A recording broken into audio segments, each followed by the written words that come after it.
In a lot of my videos, you've seen me making brandy. Well, a Southern moonshiner told me this process to make a very high dollar drink. What are we going to make today? We're going to make cognac. This isn't going to be your typical cognac because the true cognac can only be made in a certain region of France. So what we're going to do is we're going to do a moonshiner's cognac. Now, like I said, this moonshiner has taught me how to do this, and what he said that he's always done was take cheap wine and make cognac out of it.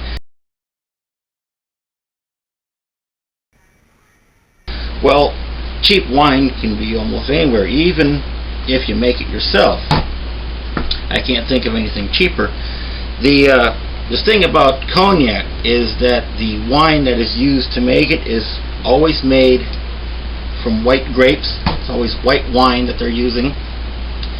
And the grapes that they use have character to them, meaning that they're not really good enough for wine, and they're probably a bit rough around the edges. So we're going to take that as an example, and we're going to see how close that we can get to this. Now, I've improved on a couple of things that you usually see me do. For one, we're not going to use the typical bread yeast and turbo yeast that you always see me using. We're going to use the Red Star Pasteur Champagne yeast.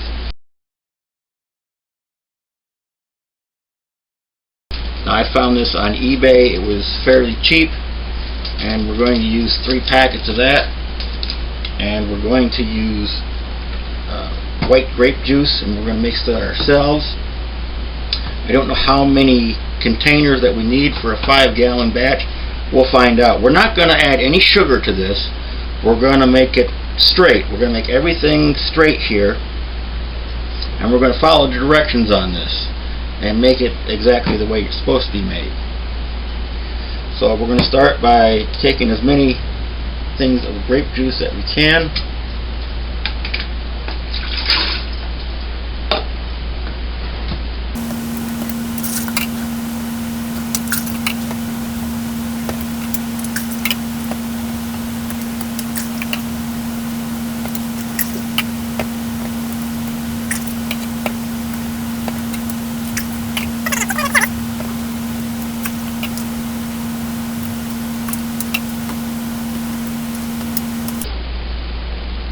Okay, that worked out pretty good. We'll count them up. We have 11 cans of white grape juice concentrate. And take your container, make sure it's thoroughly clean. I just use hot water, a little dish soap, swirl it around good with a rag inside to get on the surface areas and clean the outside as well, and rinse it with plenty of hot water. So now we'll take these 11 cans of juice concentrate,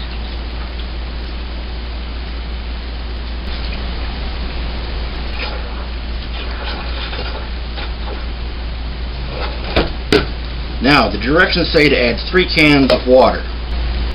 So we'll take 3 of these and fill it full of water and add it to that.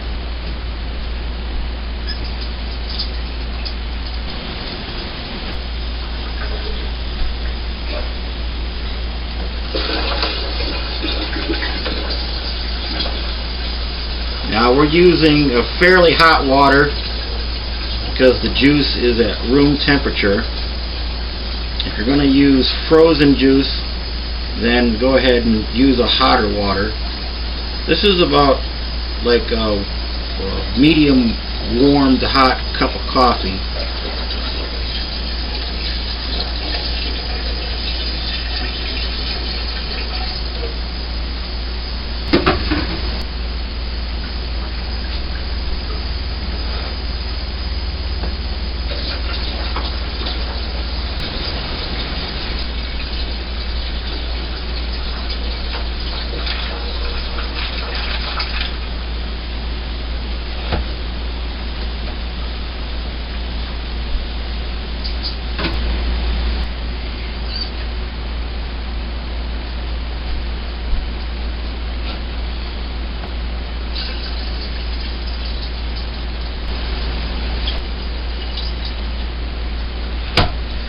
that's a pretty good fit. You could probably get one more can of grape juice in there and have a perfect fit.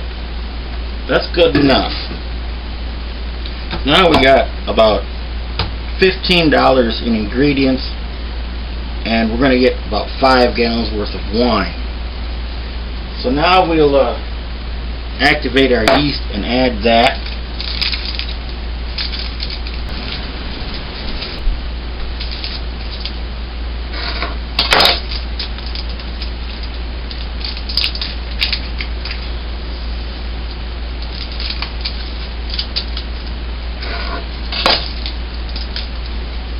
Now you could probably use 1 or 2 more packets of yeast. This happened to be all that they had on hand at the time, and it was enough. If you have less yeast, all you got to do is just give your mixture a little more time to work.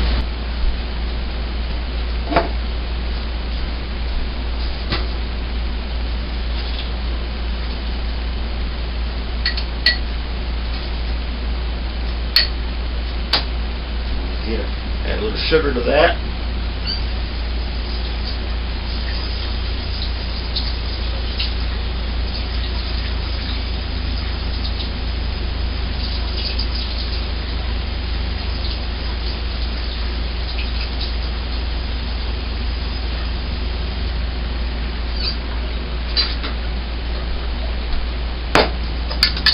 Stir it up.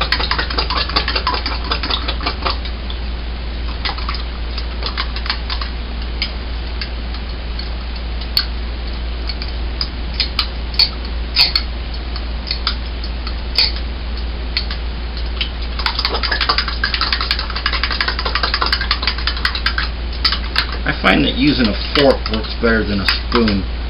Kind of like making eggs. A fork always works better for scrambling eggs, and a fork works better here too, trying to get all the pieces broke up. Alright, now we'll let that sit and we'll let it activate, and we'll get back to it. Well, that was fast. That only took about 5 minutes. So now we'll stir this up again.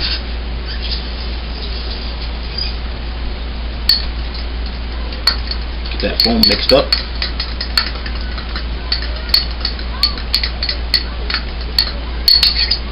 And we will add it to the mix.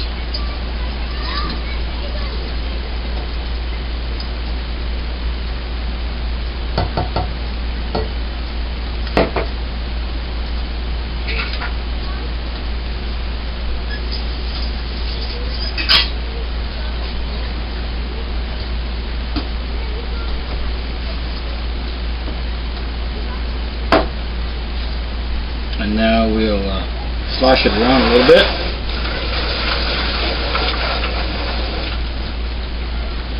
Get it good and mixed up. And we'll come back and check on it in a little bit. Okay, so now it's been a day, and yesterday I didn't think that this wash was working at all. Maybe just a little bit. So what I did was I took a plastic shopping bag, put it around the stem there, and used a hairband to secure it. It'll build up enough pressure, but it'll allow excess pressure to escape.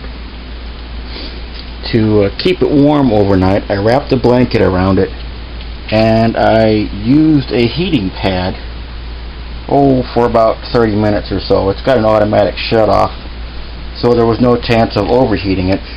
And as you can see, the bag filled up completely with CO2. Even though it's working pretty slow, it is working. Let's see if I can get an image here for you. Tip it over on its side. I don't know if you can see this or not. Little bubbles coming to the side and working their way up. So this is working slowly but surely. This is the difference between a good champagne yeast and regular bread yeast. If I wanted this to work faster, I could add some bread yeast, but this is good enough. We want this to be as good as possible. So now we'll let this sit for a week and we'll check on it again. We might have to let it sit for 2 weeks, and then I'm going to let it sit for additional time to let the yeast settle so that we have a high quality wine before we distill it. Alright, it's been 2 weeks. The wine was done fermenting a few days ago. The bag that I have on top here has started to deflate at that time, and let's give it a try.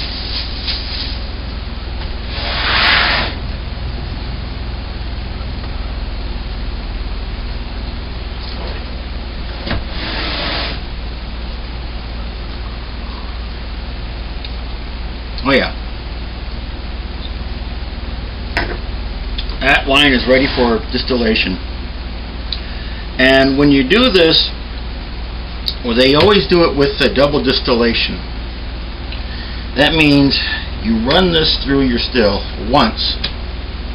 Don't worry about making any cuts. Just turn it off just as soon as all the alcohol is out of it and you're getting nothing but water.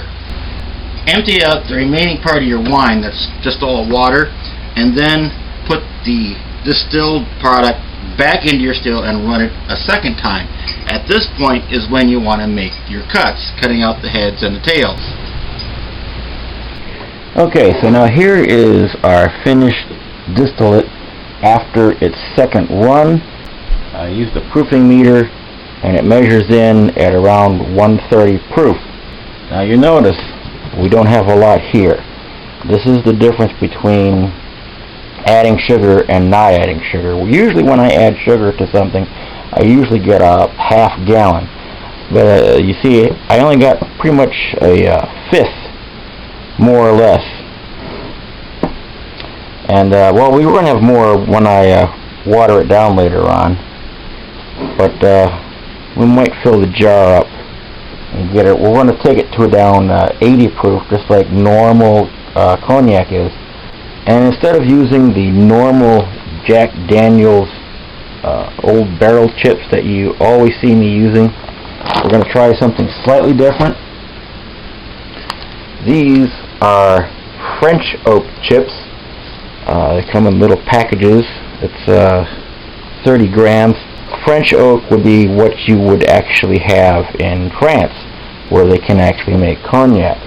Now I was able to get about 10 of these little packets, very reasonable price on eBay. And you'll notice that the chips are very fine compared to the Jack Daniel's chips, which are quite large in comparison.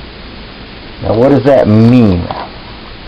That means that it takes very little bit to get a wood aging.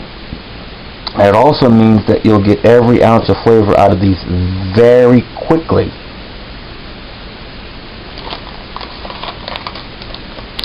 Now I'm going to add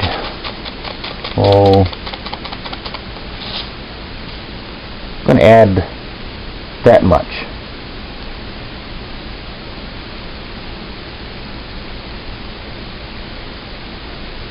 Yeah, it doesn't look good. We'll add some more. There we go. About enough to float on the top. It was just, we're experimenting here, so I got most of that packet in, about 2/3 of that packet in. It's still on the counter. We'll throw those in too, and we'll seal that off. And I'm not going to do anything to that, but let that sit. Why? Because those wood chips are going to release so much flavor so quickly. I won't have to heat it. I won't have to chill it. We should probably have something overnight. Let that soak overnight and see how it does. And then I'm going to go on vacation for a couple of days. And when I get back, it should be all the darker that I need it. I'll look at it tomorrow morning, and it'll probably be ready by then. And if I want to add it, get it a little darker, I'll add some more wood chips to it. But other than that, it looks pretty good. We're going to try it right there. Now I'm going to show you something here. I had just turned my camera off,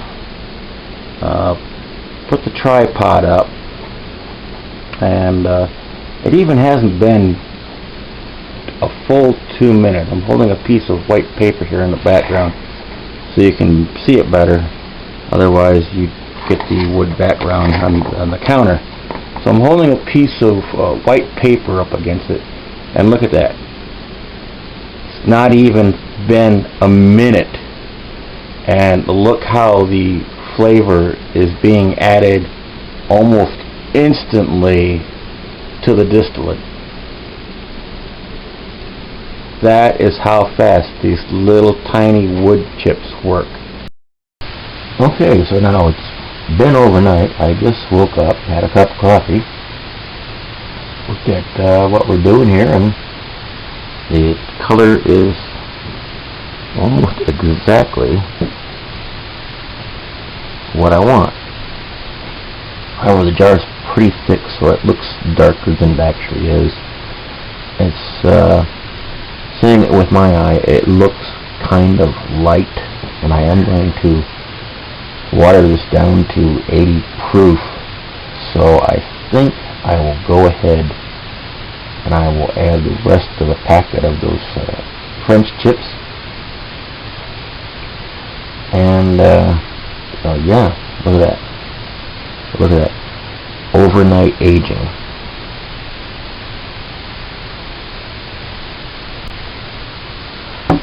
So,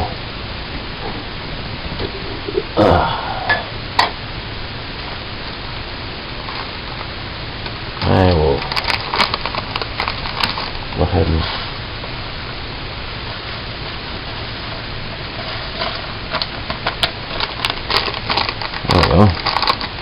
one packet of French oak chips.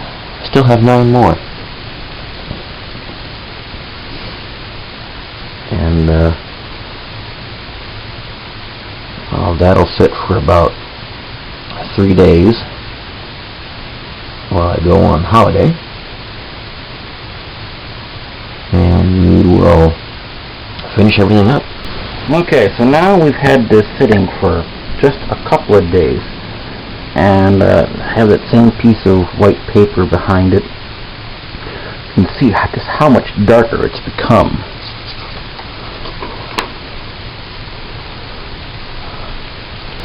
And we're going to take that, we're going to water this down to 80 proof, but we're not going to use just any water. We're going to use this to water it down, or you can try any other your higher quality bottled waters. I thought I'd give this one a try.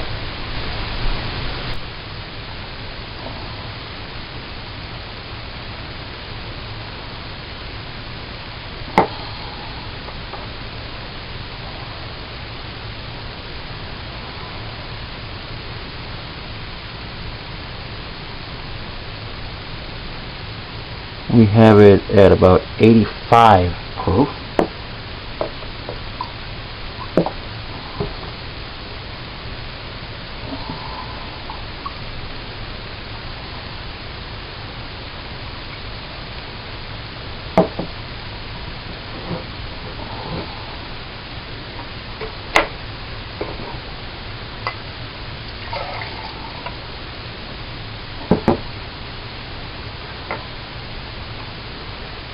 We still have a nice amber color on that.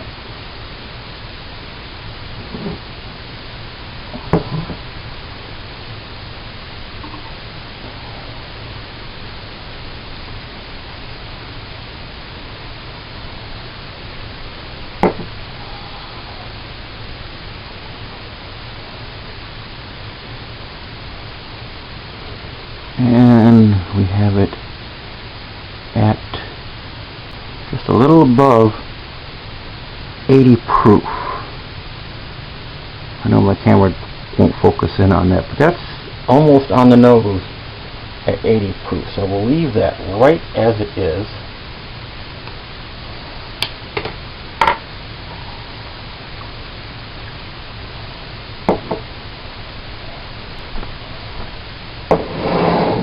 And we'll start to run this through a coffee filter, get all the particles out.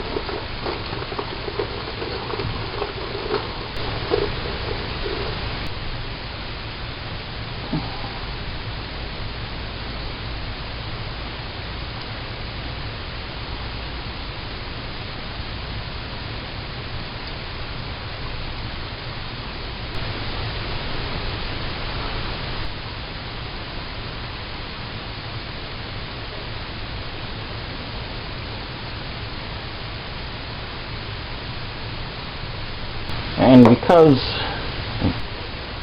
this is so special, I ordered my own very personal cognac bottle.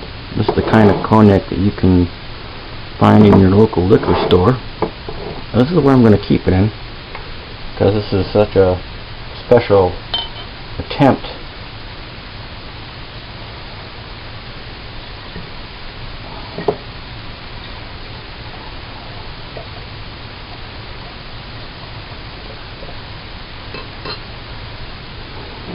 They're looking very, very nice.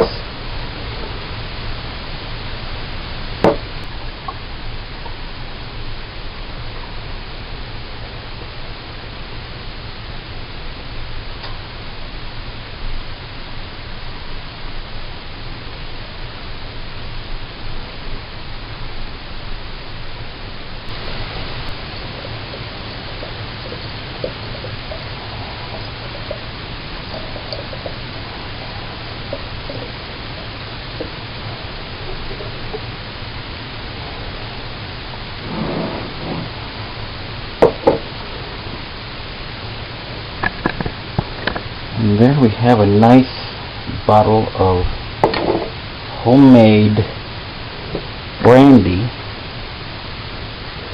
It's brandy because it officially wasn't made in France, but we've followed all the same general guidelines that they follow in France when making cognac.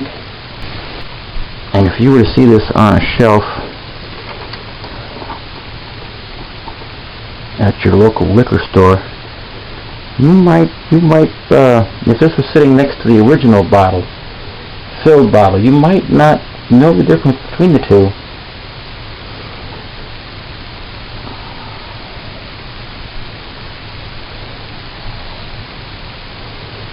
So now we'll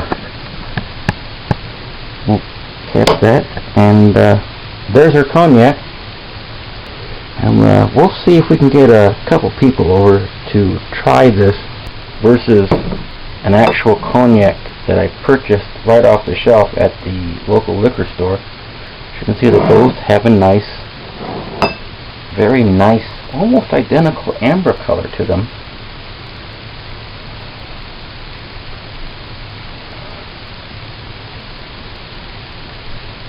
So there's our cognac.